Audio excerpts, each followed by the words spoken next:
We're now a couple minutes past our scheduled start time, so let's get started. It looks like we are still missing one presenter, I think, but maybe they will join us by the time that they're scheduled. So good morning, good afternoon, good evening, depending on where you're joining us from or when you're watching this later on YouTube. My name is John. Morning. My name is John Budd. I am the chair of this session, and the technical elements of this session are being assisted by Yicheng Fang. So thanks very much for your help. This is being recorded for ILERA. If any of the presenters do not wish to be recorded, please let us know before you start your presentation, and we can pause the recording at that time. Otherwise, everyone, presenters, audience members, please remember that whatever you say will be recorded and available for others later on. To keep the recording as clean as possible, please stay muted except when you're talking. We have 4 presentations, assuming that all of the presenters show up. And so each presenter or each presentation team has at most 15 minutes. Now remember, the one thing about Zoom is, as chair, I can mute you if you go over, but I'm sure I won't need to resort to that. We will start with all 4 presentations in turn in the order in which they are listed in the program, and then we will open things up at the end after all 4 presentations are complete for audience question, answer, and discussion. When the time comes for questions, you can ask a question in chat or you can use the raise hand feature. So without further ado, let's turn to our first presentation, which is by Bradley Weinberg, who's at Queen's University, and the title of his presentation is Crisis or Catharsis: The Impact of Work Stoppages on Bargaining Unit Mortality. So Bradley, you have 15 minutes. Great, thanks, John. Thank you for the introduction. I'm actually quite happy that you're chairing the session, since I know that in your earlier academic life, you did some work on strikes in Canada, and I can already foresee one potential critique of my paper, but we'll see if that gets brought up. But to start, I'm just going to do the front end of my presentation, just speaking with you, mainly because I have too many words on the first couple slides, and rather than you sit there and read off my slides, I would rather have you listen to me. And then once I get into some of the charts and tables, I'll share my screen for everyone to kind of look at. So just to get started, really the motivation for my paper, well, what will be a paper, my presentation, this is quite preliminary work, so I welcome any suggestions, any feedback, any critiques. Look forward to the question section, but really the motivation is my previous work looking at factors contributing to either the preservation or dissolution being the 2 sides of the same coin of bargaining relationships, of labor management relationships. And so my most previous article looked at the association of agreement settlement stage with dissolution. And in that paper, what I found was that work stoppages correlate with an approximate 53% increase in the likelihood of dissolution when compared to directly negotiated agreements. Now this got me kind of thinking, obviously that's a poor result for work stoppages, you know, in the association with work stoppages, but with dissolution. But I knew that, you know, there is kind of some theory out there about strikes that, you know, it might not all be bad. There might be kind of more heterogeneous associations depending on different characteristics of strikes. But in that paper, I can only treat strikes, I only used a binary variable for when a strike took place. And so I basically treated strikes as homogeneous events. And, you know, again, looking at the strike outcome literature, a lot of that literature, almost all of it, has neglected looking at the association of work stoppages with bargaining unit mortality. It's looked at the effect on wages, the effect on subsequent settlements, on productivity, but really has assumed that the bargaining relationship will continue. And so again, based on my work looking at dissolution, I wondered if I could kind of tease out any kind of heterogeneous associations of work stoppages with dissolution or again, on the flip side, preservation. And so in looking kind of towards strike theory, I asked, myself, how might work stoppages relate to dissolution? And so I looked at kind of the two main strands of the strike literature, the economic literature and the behavioral literature. And there's a number of different hypotheses that we can potentially draw from those two strands of literature. And so in the econ literature, mainly strikes are characterized as kind of costly errors or mistakes, whether that be to asymmetric information or information uncertainty or miscalculations in costs or benefits of striking. For my purposes, doesn't really matter. It's just that the actual event is costly, and therefore it could potentially endanger the viability of the bargaining relationship. And so using that literature, we might then hypothesize that size and duration is positively correlated with relationship dissolution. If we look to kind of the behavioral literature, looking at Walton and McCursey and their discussion of attitudinal structuring and trying to take moves that might affect the basic bonds of a relationship, and then moving forward to their subsequent work with Joel Kutcher-Gershenfield and strategic negotiations in the mid-90s, developing that strategy of escape, in which perhaps management, the employer might try to take a strategy of getting out of the relationship, of ousting the union or breaking the union. Then we might also, therefore, from that literature, hypothesize that there's a positive association with dissolution. On the other hand, both of those literatures might actually give us some reason to believe that strikes could correlate with a less dissolution or more preservation. So in the econ literature, yes, they're costly. Strikes are costly, but they also might present learning opportunities. So if they're able to, learn from the strike to avoid those those costly mistakes in the future, then it actually might help with preservation. And then looking at the behavioral literature, strikes have been characterized as collective voice, right? If we look at John Goddard's work in the early 1990s, strikes as collective voice, or even going way back to Clark Kerr and Siegel in the mid-1950s, characterizing strikes as perhaps a safety valve for the cathartic release of discontent, bringing those problems to management's attention so that those problems might actually be fixed. Then again, we could perhaps hypothesize that strikes are actually associated with increased preservation, less dissolution. And then, we might find, I might find no association because, again, strikes might be heterogeneous. And so all of those might be taking place and it could be a wash. It could also, I could also find no association in the fact that the parties might make adjustments based on a work stoppage having taken place. And so, it's been difficult to study the outcomes of strikes in some cases because of those adjustments, and therefore, the adjustments made after the work stoppage might lead to any number of different outcomes, whether that be perhaps less dissolution or more. And so to investigate, kind of again, try and tease out what potentially are heterogeneous associations of work stoppages with dissolution, I'm using the Ontario Ministry of Labor's Collective Bargaining Information Services database. And so this tracks bargaining relationships through the number of settled agreements.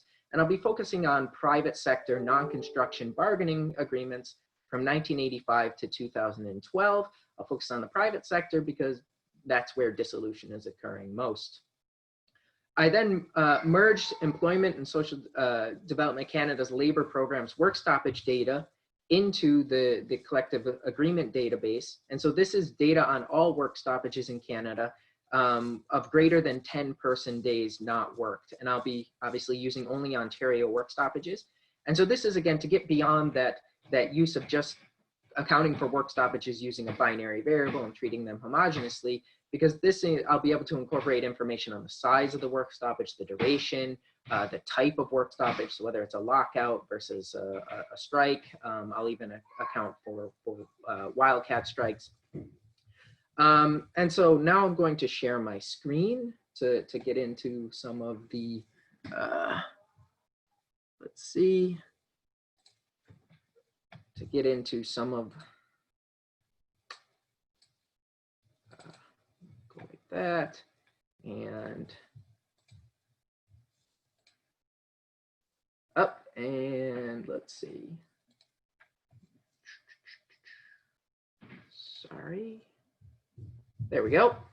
And so just to look at some of the overall trends, nothing too surprising here. So this is displaying Ontario private sector strike incidents during my period of analysis. And so the orange bars are actually, the orange columns are the number of rounds of bargaining that don't involve a strike. The tiny little gray bars there are the, next to the orange bars are the rounds of bargaining that involved a strike. And then that yellow line is the percentage of rounds with work stoppages as a percentage of total rounds of bargaining. And so as you can see, there's a little bit of variation in the 90s there, but the overall trend has been downward in strike incidents. And obviously that's been documented quite a bit, that strikes are on the wane. Then looking at the overall trends in bargaining unit dissolution, we see that there isn't any kind of really clear trend. It kind of bounces around a bit. Towards the end, it does wane, but I actually think that that's kind of a byproduct at the end of my period of analysis, and that those collective agreements, those rounds of bargaining and subsequent collective agreements in the end stages there just haven't had the time to run their course to see if the bargaining relationship persists. So there might be an argument there to kind of move my period of analysis back, but we can discuss that in the discussion section if need be. And so what I'll be doing to investigate this is using the logistic regression of dissolution incidents. There's the main regression equation, and so my dependent variable is whether or not a dissolution occurs. So this can be you know, if a contract is never settled in that round of bargaining, or if a subsequent contract, if the relationship ends during that subsequent contract. I treat dissolution as being either a decertification, a business or plant closure, or a couple of other different ones if there's a service contract termination, a voluntary termination. Let's see, okay, and so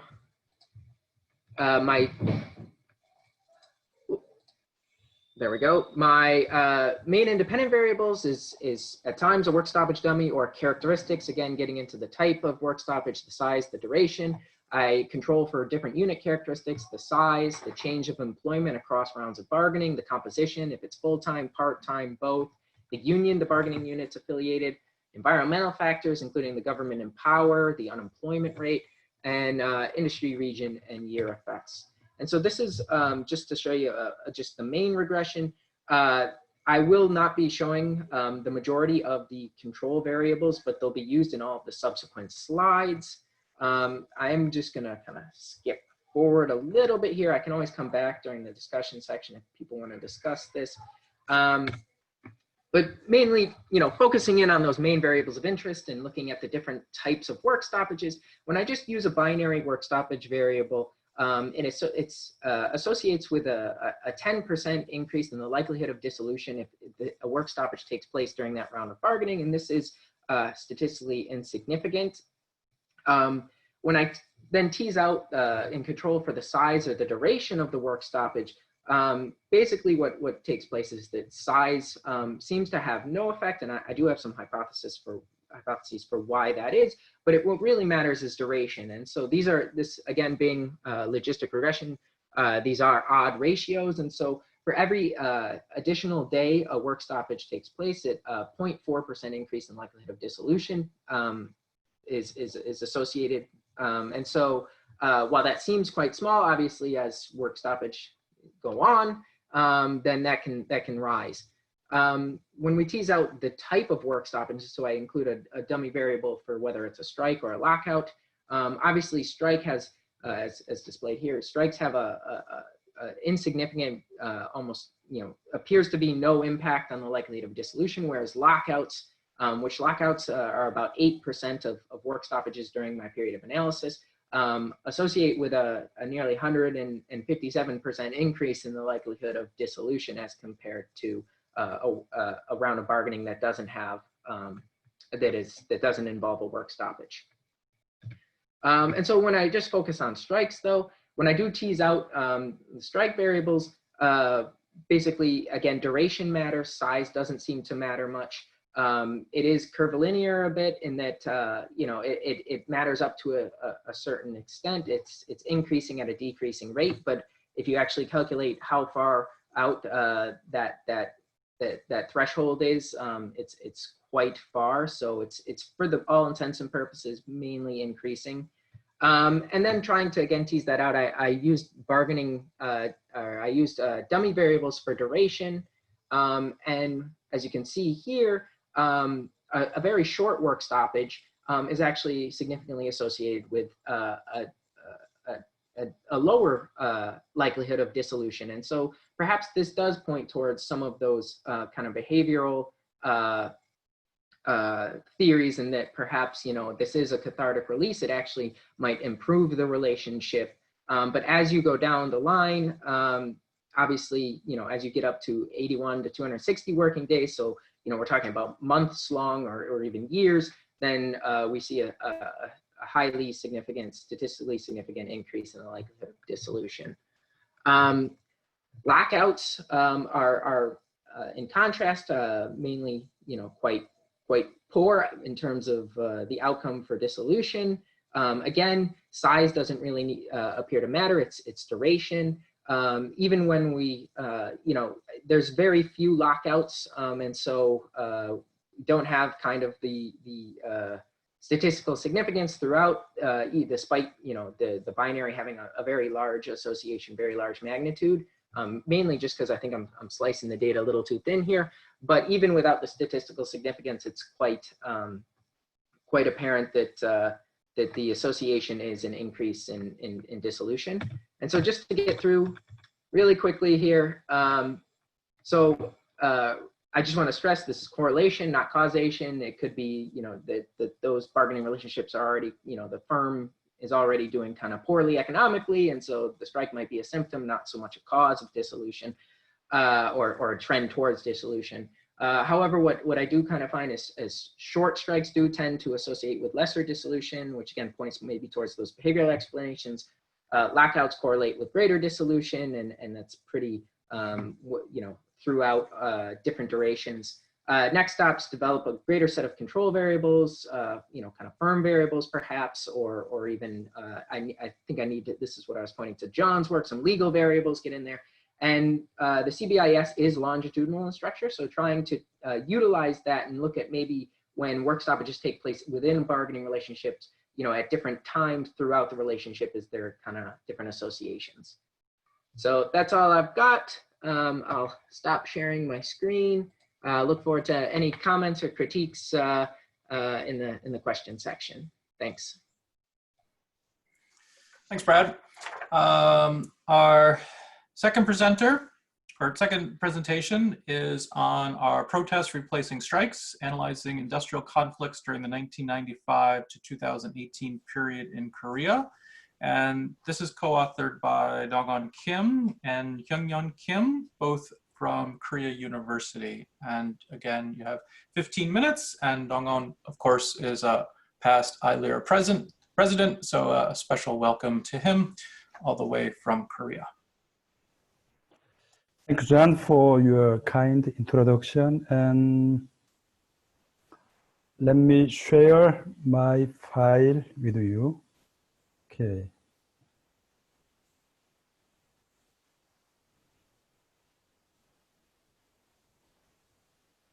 Okay.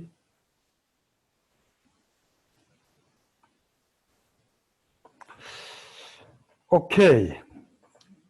The emphasis of this study is slightly different from our original proposal. In the process of writing this paper, we changed the title, okay? And this study examines the association between employer actions and strike outcomes, okay? We examined whether employer actions can be considered as a cost minimizing measure or long-term strategic move. And despite decreasing union density and collective bargaining, strikes did not decrease, actually increased in some countries, okay, and maybe in Canada too. Also, we found active employer actions during strikes in recent years in several countries.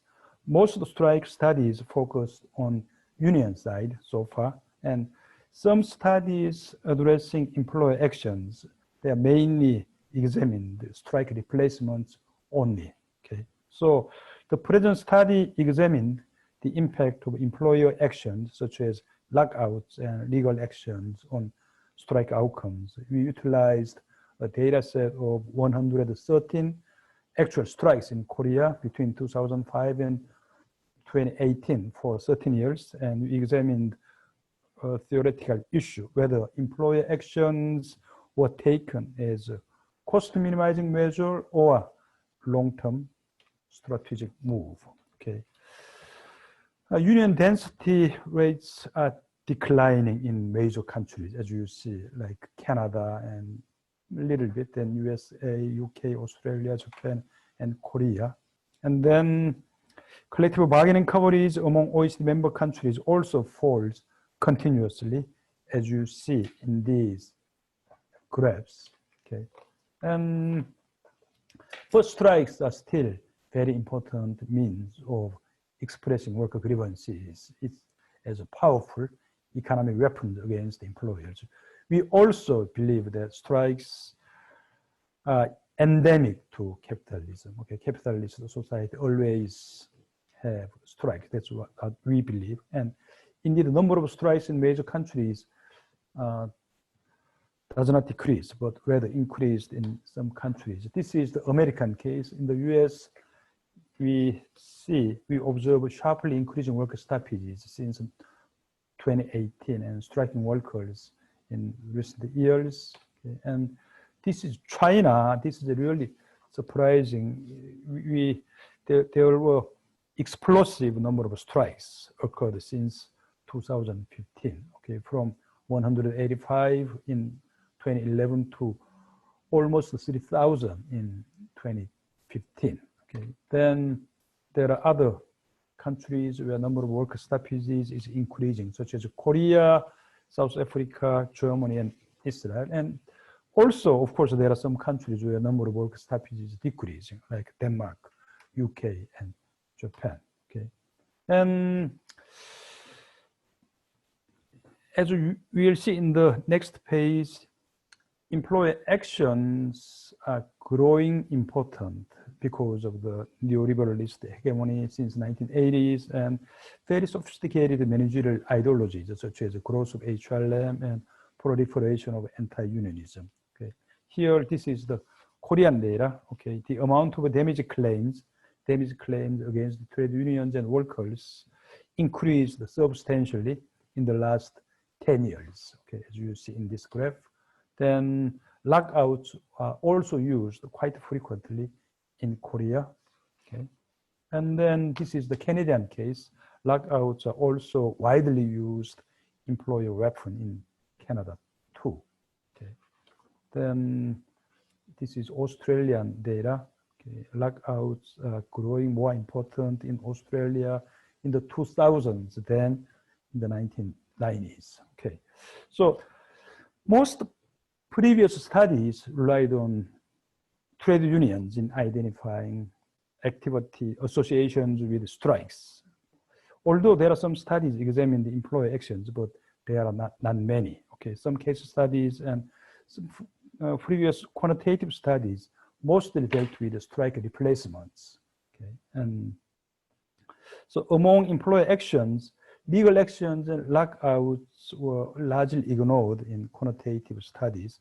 One possible reason could be limited data accessibility, because when they collect the data, they lump together strikes and lockouts. So it's very hard to distinguishing between them. So there have been increasing voices arguing for research focusing on employer actions, such as lockouts and legal actions. That means damage claims, property seizure, or injunctions. Okay.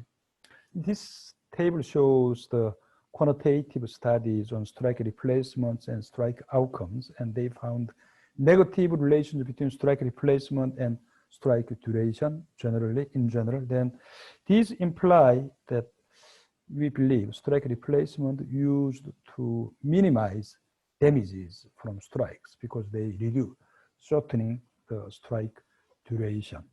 Okay, and there could be two competing hypotheses on why were employee actions taken during strikes. Okay, the first one could be cost minimizing hypothesis. Unions conduct strikes to boost the bargaining power by making strikes costly to employers. Okay, strikes incur costs by decreasing production, failing to provide on-time delivery and service, and employer actions could be taken to minimize costs and bring favorable outcomes to employers. That is, using lockouts, operations can be continued by non-striking workers, and damage claims and property seizure impose financial penalties on workers and unions. So union may have to discontinue strikes earlier than they planned. So according to this hypothesis, employer actions will shorten strike duration and lead to favorable strike outcome to employers. The second one is long-term strategies hypothesis. Okay, we believe that since the 1980s, neoliberal philosophy strengthens overall employers' bargaining power and led to more aggressive and fundamental employer strategies. As my previous presenter mentioned, Bradley mentioned, Walton, Kurzweil, Senfeld, and McCarthy, their book mentioned the strategic negotiation that led to bold action to fundamentally change power structure between labor and management. So in the case of strikes, employers give high priority for rebalancing future power relationship despite short-term strike costs. Because of the escalation of conflict, employer actions can lead to longer disputes and higher costs. But to achieve long-term supremacy in labor relations, employer may take this risk. Okay, so according to this hypothesis, employer actions will lengthen strike duration, but eventually lead to favorable strike outcome for employers. Okay, this is the analytical framework of our study. Okay. Employer actions, independent variables include lockouts and legal actions, and dependent variables are strike duration and strike outcomes like union win, draw, or union loss. Okay, and we believe Korea provides a good setting to study this study because the dynamic and confrontational IL as well as very frequent strikes in Korea. In terms of lost working days per 1,000 workers, Korea shows the highest number among major countries, and number of labor disputes is increasing in the last 10 years. And in Korea, labor law allows employers to conduct lockouts after the trade union commences industrial action. Okay, so lockouts are a very popular weapon tool for employers. Also, if employees have accountability for illegal strike activity, legal actions asking for monetary remedies are common in Korea. Okay, practices of damage claims are more popular in Korea than other countries like France, Italy, Belgium, UK, and Germany. Okay, so we used data set on 113 strike cases between 2005 and 2018 in Korea. Okay, we gather those data and detailed data about each strike. We have to use media outlets. Okay, we gather data from 11 representative media outlets, like mostly newspapers, and from 2005 to 2018. Okay, and this table shows the measurement of dependent variables and strike duration and strike outcomes, union win, draw, and union loss. We followed the definition of Griffin and Gerati and Wiseman. And then independent variables include lockouts and legal actions, control variables include total number of union members, temporary workers union, and the affiliation of Korean Confederation of Trade Unions, public sector or not, and unemployment rate.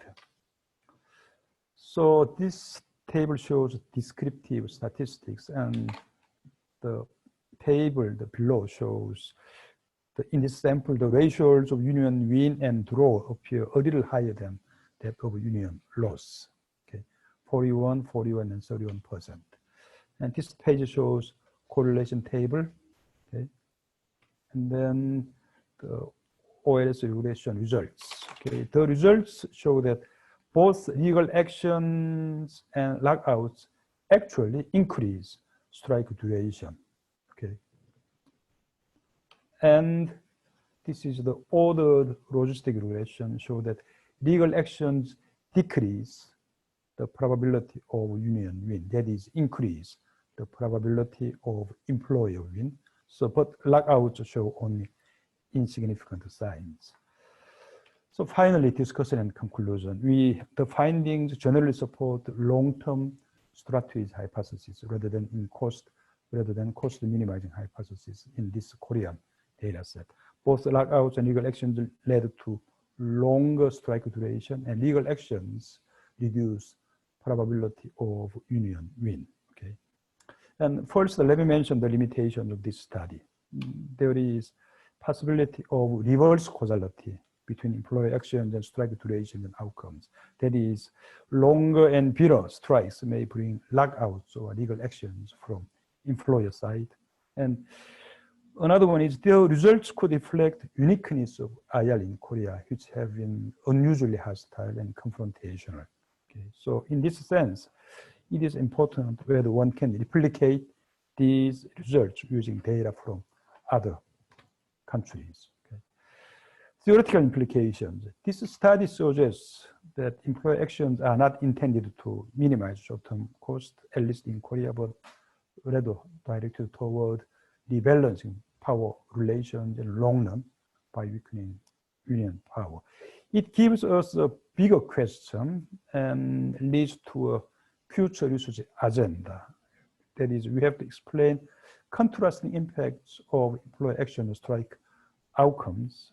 That is, on one hand, the strike replacements in previous literature shows shorten the strike duration in US and Canada, possibly as a cost minimizing measure. But on the other hand, lockouts and legal action lengthen the strike duration in Korea as a long-term strategic move. So in the future, maybe we should be able to figure out whether these contrasting results come from method difference or country difference. Okay. And finally, policy implications. Unlimited damage claims in Korea encourage employers to exploit worker bargaining power and lead to employer win. So this abuse undermines an equitable structure of IR, and employer actions also lengthen the strike duration, which is harmful to society and economy. So we believe that we need to rebalance power relations between employers and employees through restricting employer legal ability to press for damage claims like other countries like Germany, France, and those countries. Okay, that's about it. Okay, thank you. Thank you, John. Thank you, Donong.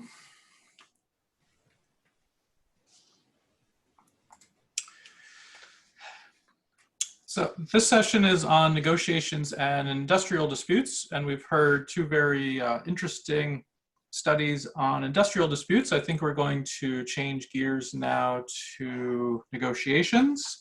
And our third presentation is by Bora Kim, also at Korea University, on different behaviors in Machiavellianism during negotiations. Hello. It's happy to presenting my paper in the arena. And let me share my second screen.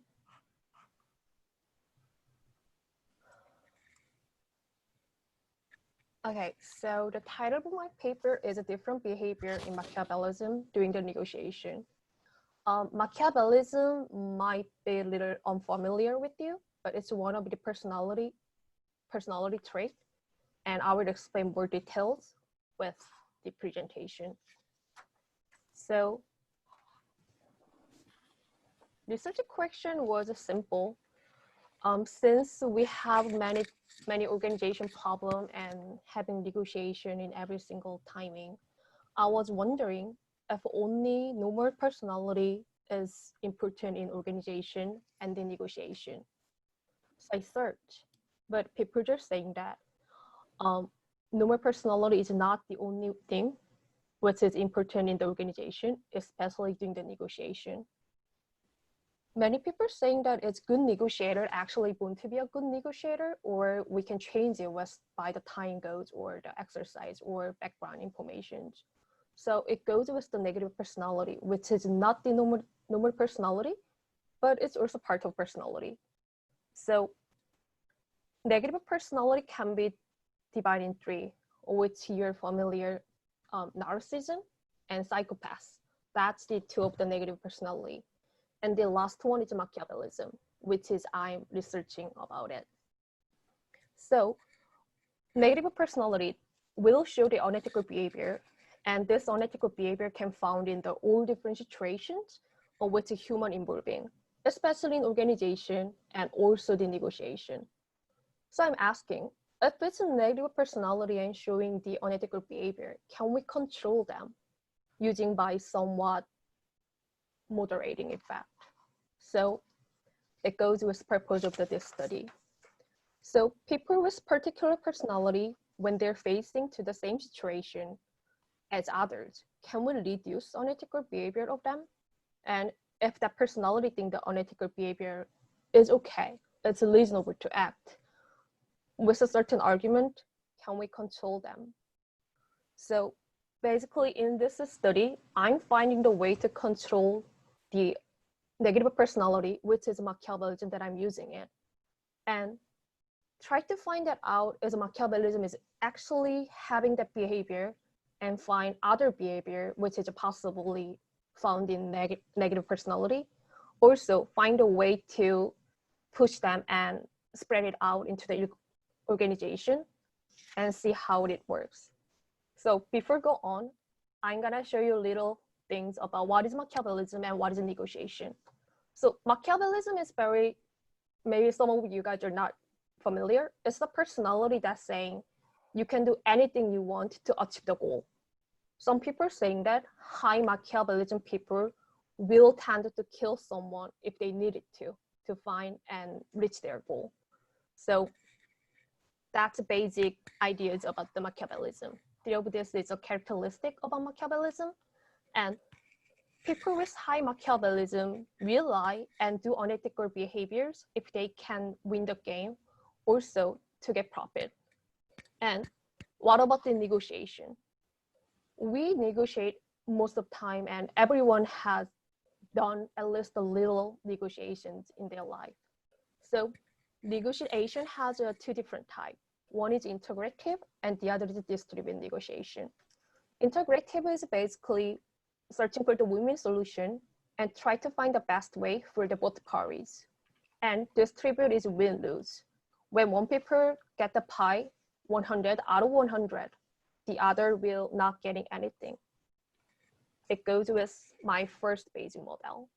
So Machiavellianism will affect on the negotiation outcomes. And also that's the first hypothesis. High Machiavellianism people will change someone's negotiation outcome than the low Machiavellianism in integrative negotiation session. And also unethical behavior will be having some mediating effect between Machiavellianism and outcome of the negotiation. But the first question that I had was, how can we control that Machiavellianism's unethical behavior? It goes with to explain about the unethical behavior. So mediating effect that I'm showing is unethical behavior, saying high Machiavellianism people will lie during the negotiation, and they will make a false promise and show the unethical action to the others. And as I said in the beginning, was trying to searching other behavior than unethical behavior in Machiavellianism personality, which goes with the information sharing.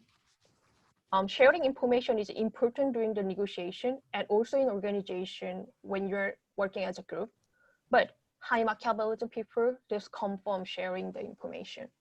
So that's the two different behavior that I'm testing on.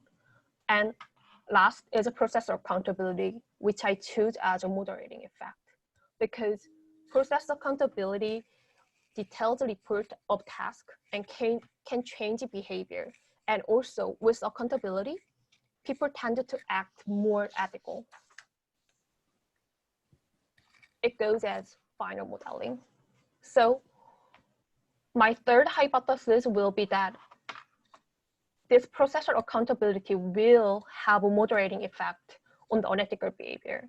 When I give the processor accountability during the negotiation, people tended to be showing less unethical behavior, but the negotiation outcome will be good or staying same or better. And the other will be the information sharing. If I give the processor accountability to the people who is doing the negotiating, to the high Machiavellianism people, they will sharing more information even though they don't want it, but they will try to reach the goal for the good joint outcome because that's the goal that they have to achieve. So I use 168 students from the Korea University divided into the 84 different groups. Divided into the 84 groups, but I had the 3 different groups saying that matching with the high Machiavellianism people and high Mac, and high Mac and low Mac, and low Machiavellianism was the low Machiavellianism. And as the processor accountability as a moderating, the yes condition is the group with the moderating effect, and no condition is without the moderating effect.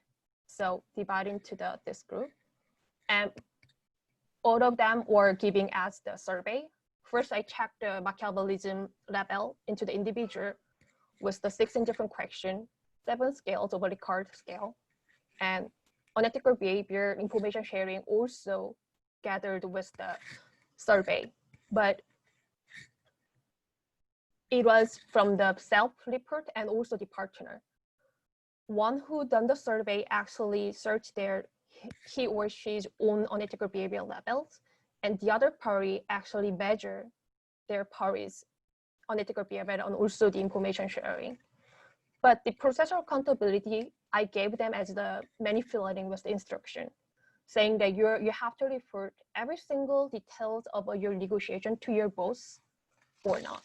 And that's simple survey that I use for the Machiavellianism, and that's the negotiation result table that I'm giving.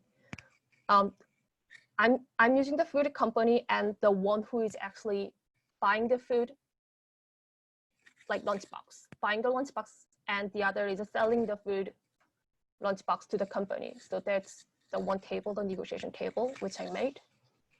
And result, it's the correlation table that I'm having. And actually I found that out that Machiavellianism people, when they're having more higher Machiavellianism, they will unethically behave more and sharing less information. And also the other party feel that they share less information. So mediating effect is actually happening. But sadly, from my study, I couldn't find the moderating effect. So all this table was not supported with the moderating effect. So my hypothesis 3 and 4 was not supported. And goes with discussion and limitation. There's a few reasons that I found it out why my study was not supported at this case is that Machiavellian manipulation was not that well going on because my participation was a student. Therefore, even though they actually done the surveys with the high Mac, it's not possible to tell them what kind of personality that they're facing. And second was the participant pool that I said also I have to find a new participation. Since most of the student was the business school student, they already know what's the negotiation. So finding and facing to the task, they actually try to finish the task early, some of the case. So the data was not settled. And I have to find a different way to manipulating processor accountability. because most of the student is not well with the negotiation in the official way. So there was the one other possible way to done it. But even though hypothesis 3 and 4 was not supported with the moderating effect, I actually found the behavior with the unethical behavior and information sharing has a big relationship with the Machiavellianism itself. Therefore, I'm actually searching and like working on to the finding the new way to giving the moderating effect to the manipulating the participant. So this is about it. And thank you for listening my study. Thank you.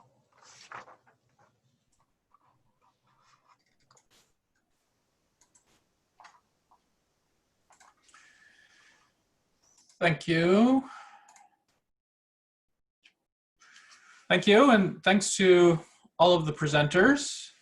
And I believe that we're only going to have 3 presentations this morning, this afternoon, this evening, wherever you are. And so we have plenty of time for audience discussion with the presenters. And so anybody can either just type a question into the chat, or you could raise your hand in the participant list, or there's not very many of us either, so we could also just try if you just want to unmute yourself and ask a question, and we'll see how that goes. Anybody want to start?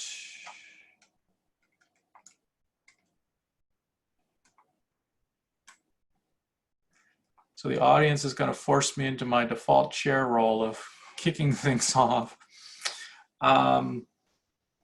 Okay, so I have a high level question for everybody, I think. Same question for everybody. Right, so I think embedded in the studies, you know, some implicit sort of normative views, right? It'd be better to have more information sharing, better to have less unethical behavior. It'd be better to have fewer bargaining relationships break up, right? So let's assume that that's, you know, that we have these normative views. And so assuming that the results you find are causal, right? Well, for now, we'll ignore the limitations and people can bring them up in further questions if they want. So what should we do, right? What should we do with your results? Right? What should other negotiators do? Maybe what should public policy people do? Right? What are the practical implications of your results? And I think I think that applies to all 3 presentations.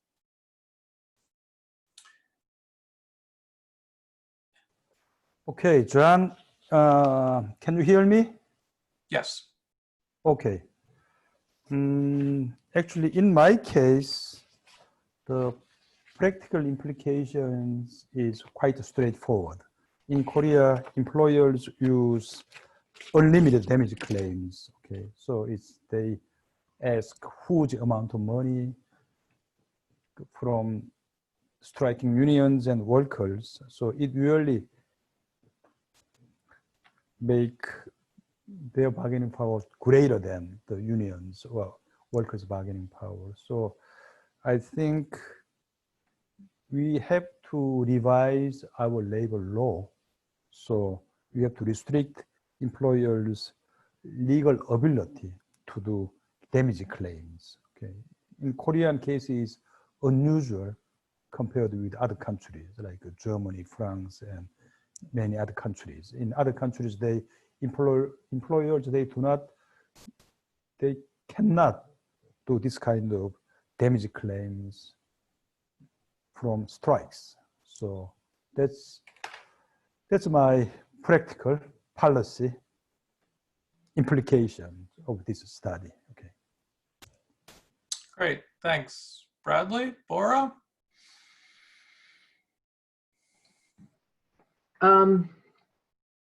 So I think actually, obviously there's perhaps lessons to take away for both the parties involved and then perhaps public policy lessons. I think obviously, you know, what an employer might take from my study versus what a union might take could be drastically different. I think that, you know, unions could see this and say, ask the question, is it better to at some point concede and live another day and perhaps wait for another round of bargaining where the environment might be more favorable for them to achieve gains or stem losses depending on what the situation is, right? Is that, drawn out work stoppages are not perhaps to their benefit. Obviously, they can't control what an employer does in terms of perhaps using the lockout to, again, try and oust or break the union. And so that's where maybe some form of public policy has to be developed to try and mitigate, the attempts of employers to break a union, right? We tend to think that it's the employee's decision whether or not to be represented by a union. And so, if a decertification comes about, that it should be, the employees coming to that decision free of influence of the employer. I'd have to think about how, perhaps public policy could step in to restrict the use of a lockout, perhaps to try and break the union, or even, use of a strike, pushing for a strike to try and, dissuade employees and turn them against their union. That's something I'm going to have to, would have to maybe mull over. Obviously, there are some, like, strike replacement legislation, some variants of that to could potentially be used to try and shorten the duration of strikes, but I'd have to think that through, what more of the practical implications of my study would be. Okay. Bora, we've been talking about the practical implications of the 3 studies. Right, so if we want to reduce unethical behavior, increase information sharing, right, are there implications that come out of your study? Should we just avoid negotiating with people who have these Machiavellian traits, or what are the practical implications?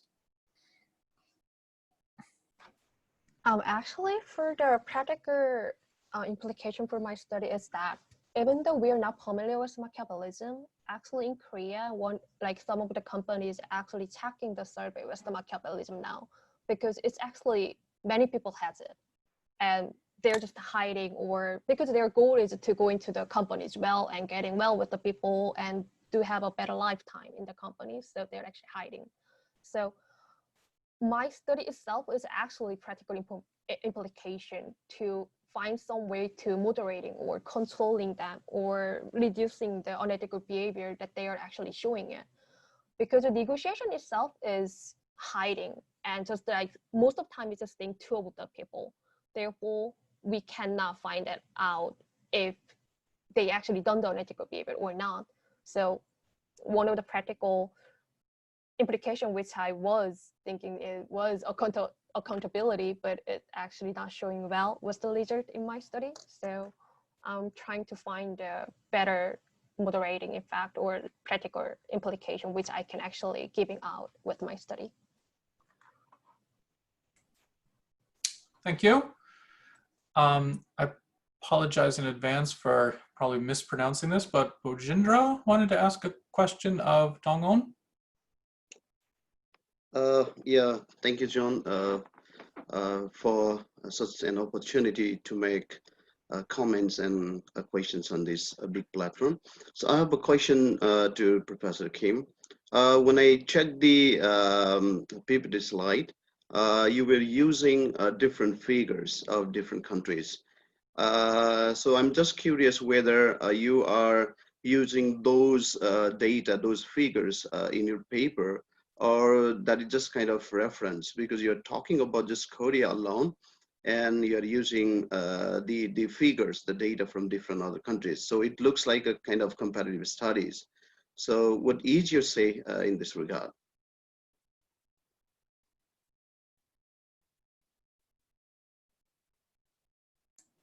Okay, can you hear me? Yeah, I can hear you. Okay. This is not comparable study, but I try to bring some kind of broader perspective. Okay, the increasing trend of strikes and the employer actions, growing employer actions, it's not just isolated incident in Korea. It happens in many other countries. So maybe in the future, I can do some kind of comparative study. Indeed, one important issue here is the strike replacements and damage claims and lockouts. They are all employer actions, okay? They all try to enhance employer bargaining power over unions bargaining power, but they have different contrasting impacts on strike duration and the strike outcomes. So for example, in Canada, in US, strike replacements shorten strike duration, but in Korea, damage claims and lockouts actually lengthen the strike duration. So actually in the future, if I can find good co-authors in other countries, we can compare.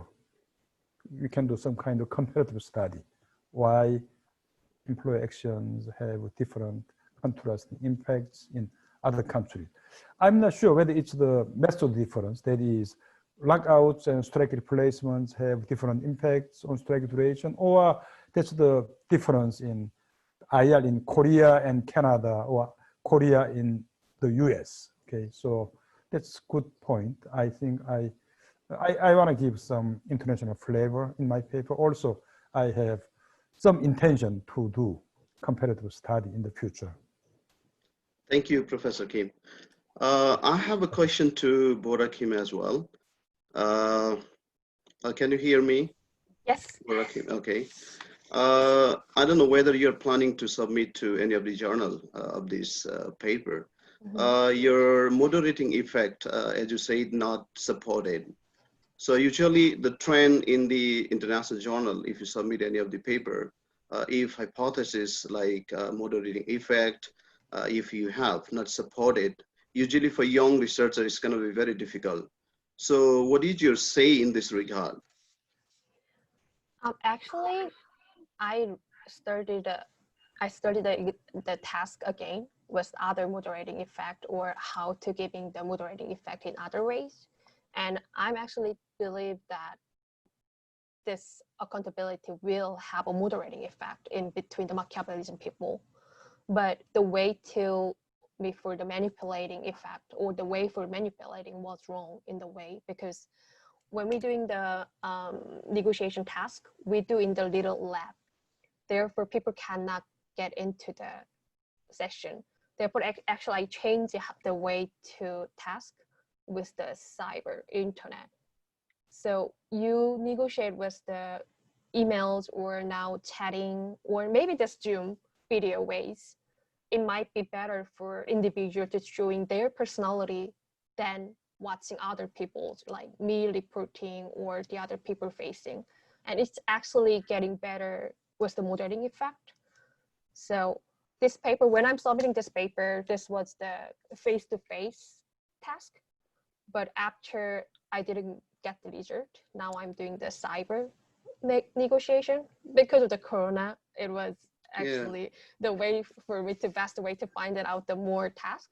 So actually doing the Zoom video negotiation or chatting with the like emails, it's actually getting better result than before. So I hope with all the other data that I'm collecting, it will getting more data which I can speak more or showing more result. So it's getting other way for testing. Yeah, thank you, Bora Kim. So usually like is part of experience, like when we develop any of the hypotheses and when they are not supported, usually for young researchers, it's going to be very hard. So it's kind of suggestion for you. And I have a very brief question to Bradley. When I check your data, can you hear me, Bradley? Yep. Yeah. So I have a very brief question, or it's kind of curious that I wanted to know. In your panel data, that is started from 1986 to 2012. So my suggestion, if you could get like the latest data, like 2017 or 2018, so that would be more reliable. That would make sense. So what's your say in this case? So I would love to have more current data. Part of the reason I have the cutoff of the period of analysis being 2012 is because the Ministry of Labor changed their database for collective agreements in 2012. And in that change, they basically, anytime there was a change in the parties, they treated that as a new relationship. And honestly, in some of the other work I do, and even in some of this, I disagree with that conception of, you know, if there's a union displacement, that's a new relationship. It's still the same bargaining, the same group of workers just being represented by a different union. You know, if there's a change in employer, you know, for the same reason. And so the newer data is slightly different in that sense, in that if any of the parties change, I can't really link it to, or it would be very difficult if any of the parties change to link it to that prior data. I would love to be able to extend it further into the future. It would just be difficult. Although I guess, you know, that in a sense though, you know, if I continue with the type of analysis I'm doing right now, I'm not using the longitudinal aspect of the data. I'm treating the different rounds of bargaining as in a sense, you know, independent draws, independent rounds of bargaining. So I guess in that sense, I could try and incorporate the newer data to do that, and then would have to restrict it when I actually try and take account the panel nature. So I guess that there is maybe work to be done there. Yeah. Yeah. Thank you, Bradley. Yeah. Okay, so we have two questions for Dong-Eun Kim. In the chat, Annalise Kruger wrote, your findings and proposed applications are interesting in that strikes seem to be very prevalent in Korea in spite of the risk of financial penalties for workers, and that legislative limits on employer rights to seek damages or other employer actions might help level the playing field. Do you suppose that workers continue to strike as part of a social movement to push for legislative change? So that's one question. And to just put two questions on your desk, Brad also had a question that he wanted to ask. Yeah, so my question was whether you had a sense of what the relationship was like in that sample of 100+ strikes that you're using. You know, are these kind of long-term relationships that have been, you know, going on for years and decades and many agreements, and that the you know, employer is deciding to make a change, or are these, you know, relatively new relationships, and that you might then find an employer who's, you know, perhaps inexperienced or used to operating non-union, and that it's kind of resistance? And if you could tell either of those, does that then change, you know, whether or not, you know, the lockout is, you know, again, I think there's some similarity between our two studies in a sense, in that, you know, you could maybe try and get whether there's some kind of heterogeneous kind of associations there. So that was just kind of my question for you. Okay. Thank you for asking questions. And my answer to Professor Kruger. And Korean unions are very confrontational and very dynamic, okay, and they are very brave. So despite these financial penalties, they are still keep conducting strikes, okay. And now we have new government led by President Moon Jae-in. That government is much more pro-labor, okay.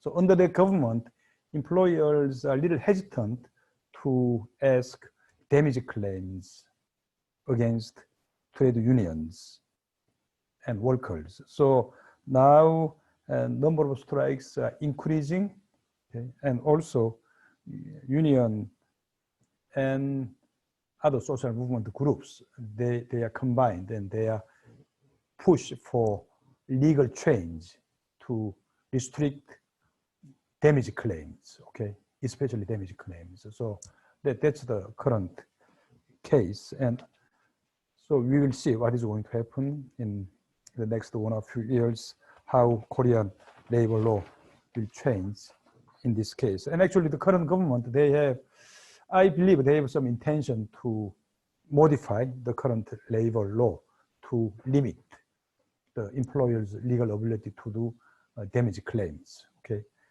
And Professor, then your question,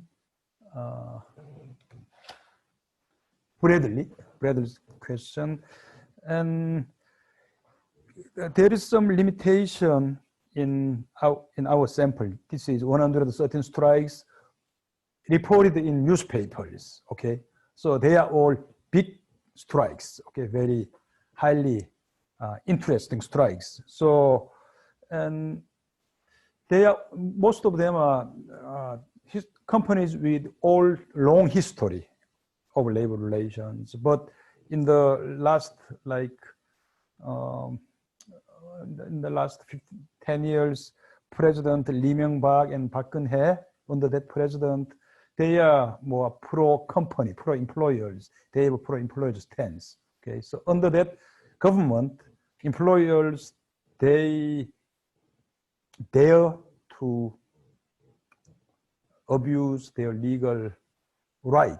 Okay, so they conduct they ask lots of damage claims against the workers and unions, and it was very harshly criticized by labor circles and social movement activists. So, so that's basically the changes in the political landscape that influence those companies with a long history. Their employers, they do this kind of actions at that period. But from now on, I think it will be more difficult for them to do that. And also we have to modify our labor law. Okay, that's what I believe. Thank you. In chat, there's also a question for Bora Kim. So this is from Annalise Kruger, who wrote, feeding off of my question for Professor Kim, do you think Machiavellianism plays a significant role in the Korean labor relations context, the prevalence of strikes, and the prevalence of employers exercising actions against striking employees? Actually, with my paper, I did not research that much about how Machiavellianism is spreading out or like prevalence in the labor relationship. But actually, just like strike employees, it is actually prevalence and spreading out. We can find many people who is employees actually having the Machiavellianism personality.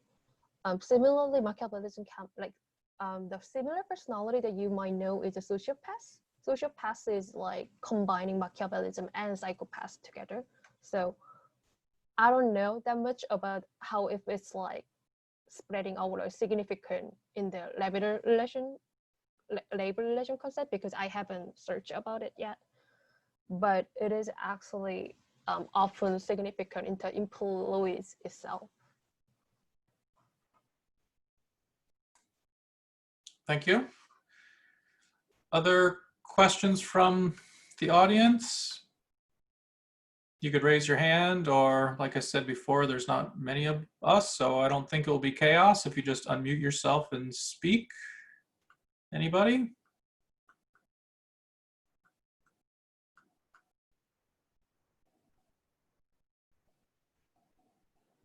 Don't be shy.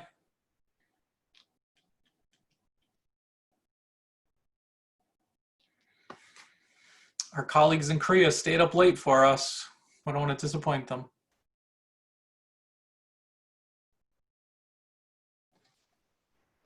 I guess I can maybe ask a question of Bora. So I mean, in your experiment, you have one-off negotiations, right?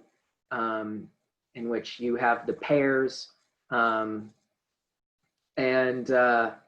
If we're in a one-off negotiation, then we're, there's research out there that shows we're more likely to act opportunistically, right? And maybe try and take advantage of the other party if we're not going to deal with them again. But in a labor relations context, whether that be unionized or non-union, if you're negotiating with your boss, right, you're going to have to deal with that person again, right? And so, right, in our field, we have continued interactions, which might then mitigate, people's maybe innate Machiavellian tendencies, right? So I don't know if maybe moving forward there, another round of data collection or whatever, you might integrate that in and having, pairs, some pairs negotiating, subsequently doing another round, in which they're going to interact again to try and, look at, to make it more applicable to a labor relations context. So maybe more of a suggestion than a question, but I understand. Actually, I'm not showing the full papers about the direction to the players who is actually entering to my negotiation task. But basic idea about my negotiation is people will read the direction about the relationship between the food company and the company itself. They're been doing the negotiating about the company for a long time, and they actually bet a couple of the times. And this will be the last negotiation session that they're facing. And both companies were being working together. That was actually directly saying it into the direction, yes. Okay, but if they understand that it's the last time they're going to interact, then would that push them to act? Wouldn't that prompt them to act more opportunistically if they know the relationship is going to end? But the relationship between maybe the players will be going to end, but the company itself will keep doing it later on. Okay. That's the into the list. Okay. But actually, that might be the good idea to saying that, like, remove that, saying that this is not the final negotiation. Maybe that was also one reason why people were more showing their personality and bit unethical during the negotiation. Yes. Thank you so much.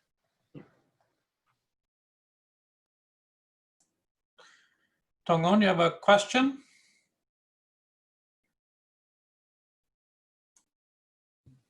I have a question about the damage claims, employers' legal ability to do damage claims in US and Canada. I want to know how the government handle these issues in Canada and US, if you have any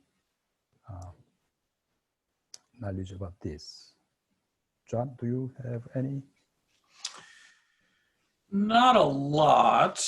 I was trying to scan the participants, see if anybody jumped out at me as a labor lawyer. I mean, you don't hear about it in the US very much, if at all, right? And so, yeah, I think that reinforces your sense, my sense, that it's not an important part of the labor relations landscape. And I think, the way I would characterize it, although there's a certain amount of ignorance here and more speculation, but the way putting me on the spot, the way I would characterize it, I think, is if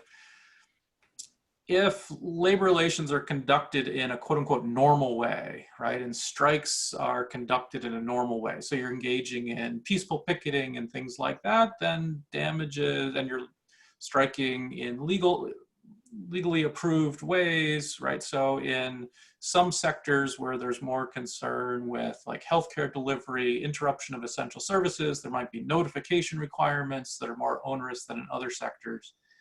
So assuming that, the union has sort of checked all of those boxes and is doing things according to legal regulation, and picketing isn't involving damage of private property, physical violence, things like that, I don't think damages then enter the equation.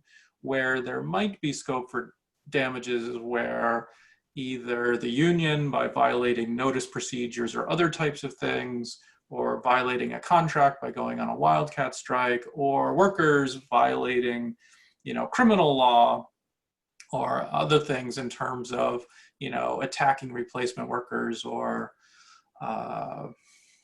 attacking or destroying employers' private property, right? I think their damages might enter into the legal realm, but like in the individual worker case, that wouldn't be part of labor law, right? That would be an employer seeking damages through other legal channels. That's my understanding. I don't know if there's, I see Bob Hebden's on here, who's done a lot with strikes in Canada and the US. I don't know if he has any insights here, or Brad or others.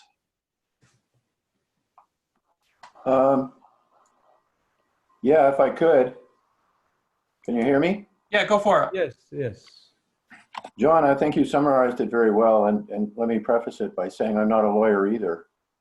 So my impression is that the labor board is there for any violations of the process itself, any illegal actions on picket lines and so on. And generally speaking, the courts, we're insulated from the courts in that respect. Unions tend not to be legal entities, even for lawsuits. So there's very little evidence, I think. I don't know if very much in Canada of any actions taken against unions in the form of damages through the courts. I'm not saying that it's unheard of, but it seems like it's quite rare. I don't think anybody's really actually studied it in Canada because it's so rare. So I think your answer is, John, is my answer. Mm-hmm. Okay. Always good to have one's ignorance confirmed. But thanks, Bob. Appreciate your weighing in. And, you know, as another example along those lines, I don't know whether like the Teamsters or others, you know, what the legal consequences have been for racketeering. But again, that wouldn't be a labor law violation. That would be a violation of other sets of laws. Anybody else want to weigh in on that, or any other questions? I have more of an empirical question for Brad, which is, I apologize if I missed this as chair, you know, trying to multitask here. So I apologize if I missed how you're what the time period is for dissolution.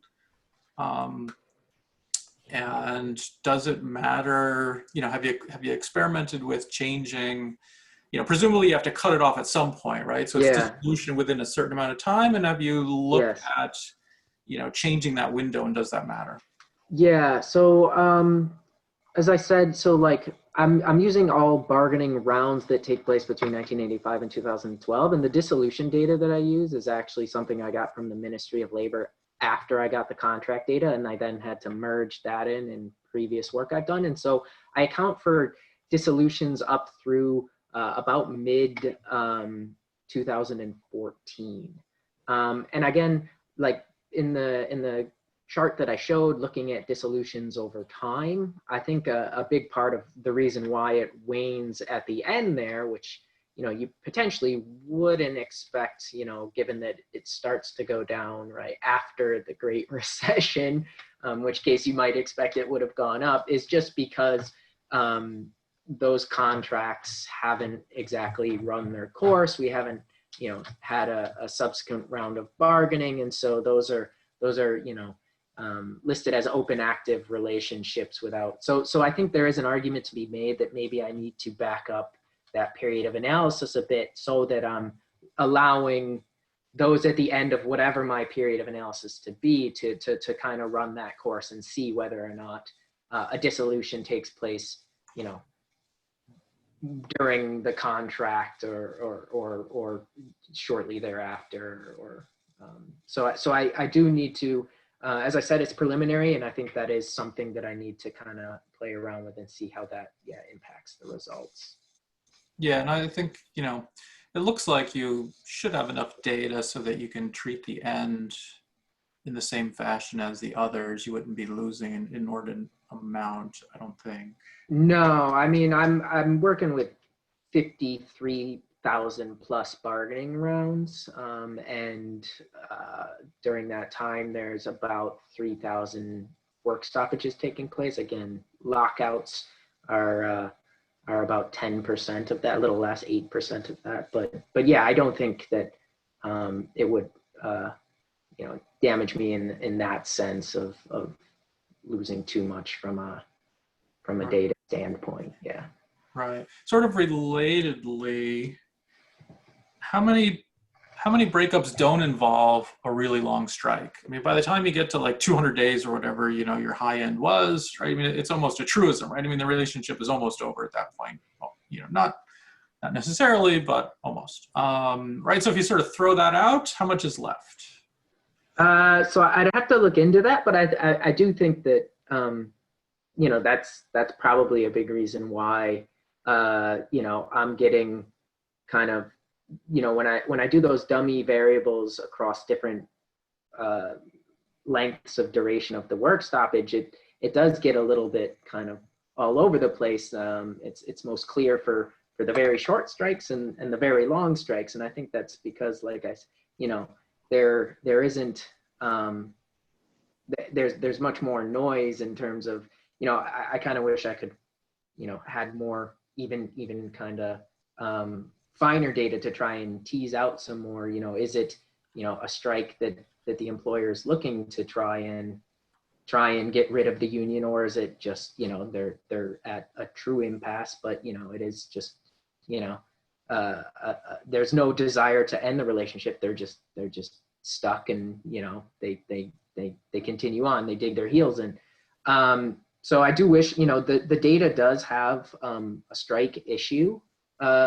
Unfortunately, about 50% during this period of analysis in Ontario is not reported. So I don't actually use it because I don't know how helpful it is. But if I could get at is it wages? Is it something? Is it based on principle that the main issue in the strike? Those could kind of help me. But I'm a little limited, even though this is finer data than I used, like I said before.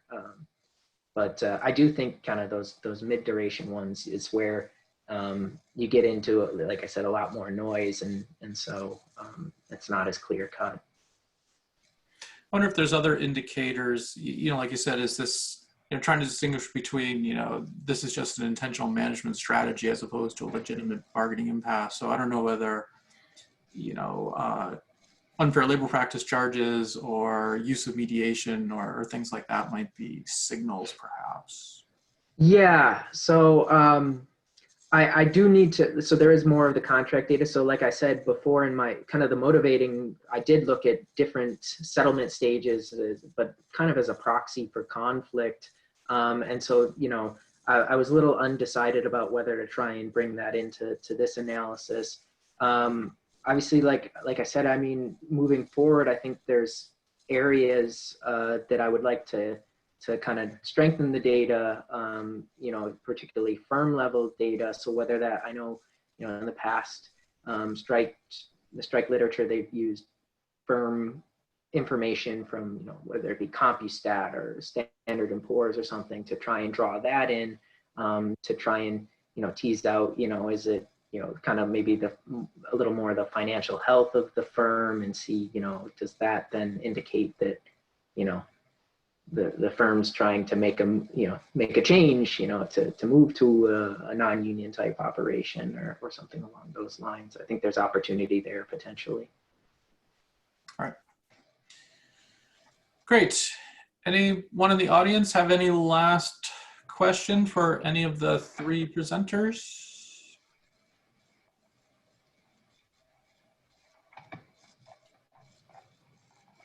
Thanks for moderating, John. Yeah, my pleasure. Good seeing everyone again. For those of you in the audience, I think depending on what kind of app you're using, my screen, if you go down to the bottom and have the Zoom toolbar, there's a reactions, and we can clap for our presenters virtually and give them a silent virtual round of applause. Thanks everybody for coming. It's been a stimulating session, and I won't put our Korean friends on the spot and asking whether they're going to stay up into the middle of the night to go to more sessions. But for those of you who are in North or South American time zones, I look forward to seeing you at other sessions today. So thanks again to our presenters, and have a good evening or day. Thanks.